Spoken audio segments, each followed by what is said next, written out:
So today practice, I think we're going to play another game out there. It's good to get game situation reps in, so we'll do that. Try and get a little bit of conditioning in as well. Dr. Larson did surgery on Irv this morning. He's probably going to be out for a while, so we'll see how that goes. But that's kind of how it goes. As far as the roster cuts, we're just, it's still, everything's very fluid, so what you see right now probably isn't going to be the ending roster. So, questions? Are you holding out hope that Irv can come back this year? We don't know yet. It's, he had surgery this morning, so it'll be a while though. For an injury this significant for the timetable, is it surprising that you didn't notice it? I guess you didn't notice anything right away with it. Like, did you anticipate it to be more, I don't know, apparent? Sometimes injuries are like that. You never, until you get in there.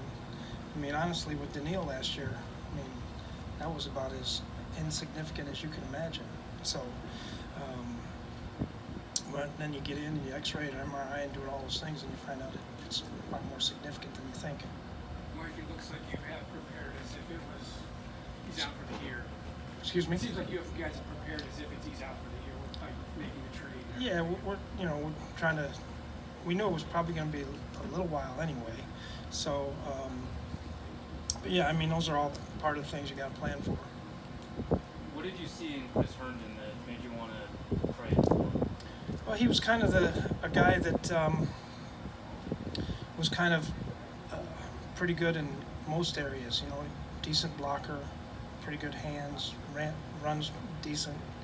So, of all the tight ends we looked at, he was the one that we felt was the best option. How long do you think it'll take him to acclimate to the offense? Yeah, I don't know. It's it's hard to tell when I haven't even met him yet. So What's Everson's status? Do you plan to bring him back? we'll see. Mike, with Irv, I know the injuries happen, but with him, is it sort of especially disappointing because he had sort of was looking toward that next step? Yeah, I think Irv's a good player, and they repaired the meniscus, which is the best thing for him for his longevity.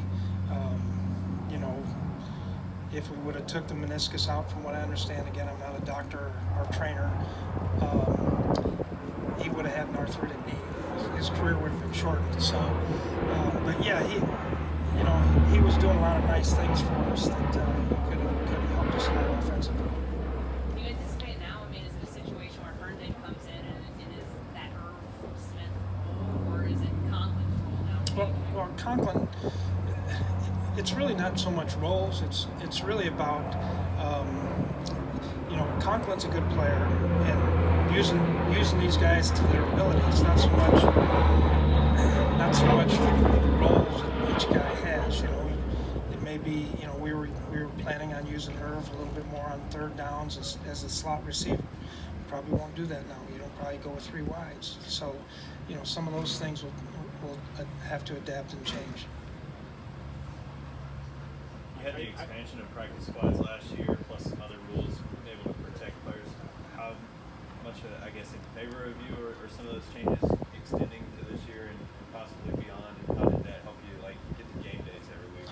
Yeah, I think it helps a lot, especially with and really for these players too, to have 16 practice squad guys. It helps a lot that way, but helps the taking some of the reps off of some of the other guys, and then being able to flex guys on game day is important. I wish it was more than just 2 times, but it's a start. Hey Mike, how are you feeling about your pass rush right now? Do you feel like you've got everybody you need on the roster for that? Yeah, I feel pretty good about it. Yeah,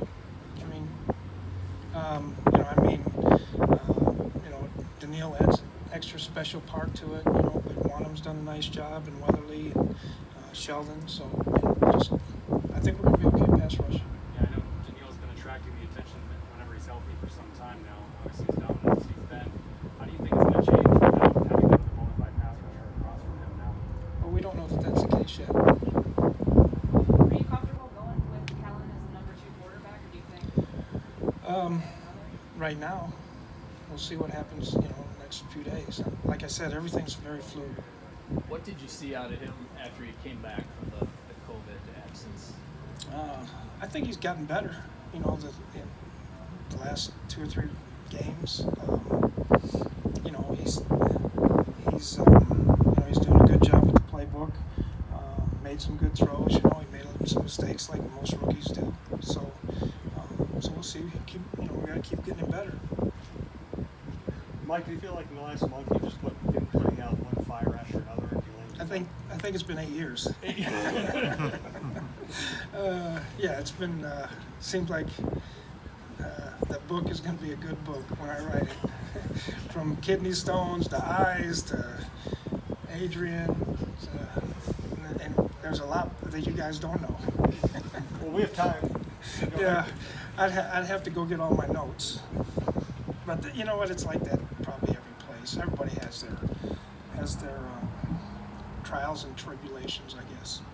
Does it seem like that? I mean, you coached other places. Do you feel the same way every place? You're always in places. It depended on the place. Yeah. I mean, that was a place where the coach quit 3/4 of the year. You know, I've had. Maybe it's me. Now that I think about it. You think you're better at rolling with those punches now than 8 years ago? I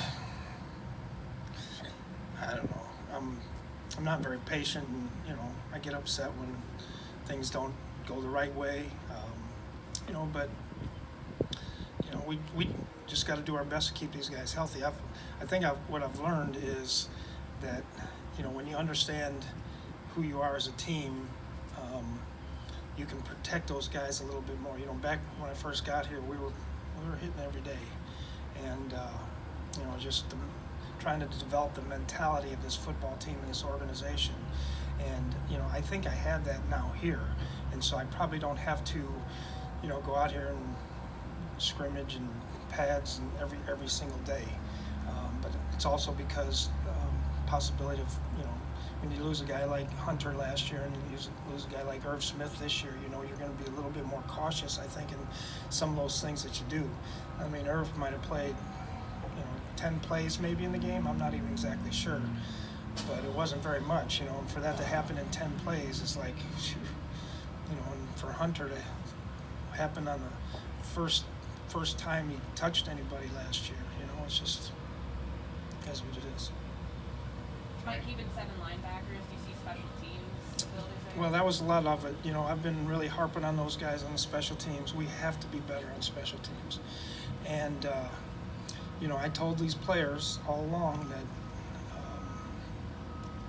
if you're not playing on special teams and you're a backup player, you better worry about getting cut. Mike, what's the vibe of the team? I mean, I know Irv is important on the field, but he's a pretty popular guy in the locker room, too. Yeah, you know, I don't know the vibe of the team really, but I think they all respect, you know, they respect him a lot. They know he's a good player, and you know, it's like anybody. It's a good player. You hate to see him get hurt, and they know that he could have helped us a lot. But you know, these guys have seen enough injuries in their life and career that they know, hey, we got to take the next step and move on, and you know, it's not going to wait for anybody. Good. Thank you.